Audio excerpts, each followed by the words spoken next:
ఇలాంటి పటాకులు మీరు ఎప్పుడైనా చూసారా? మా నరసింహ కాల్ చేసి బస్ స్టాండ్ కి రమ్మన్నాడు, అందుకని చెప్పి బస్ స్టాండ్ కి వెళ్ళా. అక్కడ నుంచి వాళ్ళ అవ్వాలి ఇంటికి అయితే మమ్మల్ని తీసుకెళ్లాడు. నేను అలా నడుచుకుంటూ లోపలికైతే వెళ్ళా. ఇక్కడ చూసి నేనైతే షాక్ అయిపోయా. ఇక్కడ చూస్తే రూమ్ నిండా క్రాకర్స్ ఉన్నాయి, నా కళ్ళు చెదిరిపోతున్నాయి.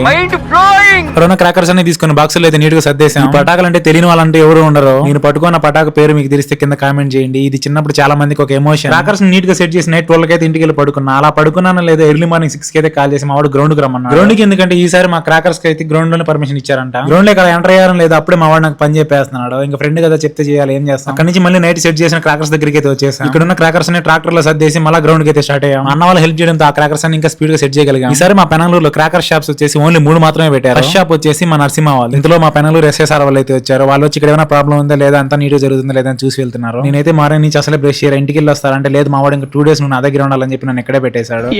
అవుద్దని అన్నిసార్లు అడిగారు, ఎక్కడికి వెళ్తున్నావు అని. లైక్ చేసి ఫాలో అయిపోండి. Bye guys.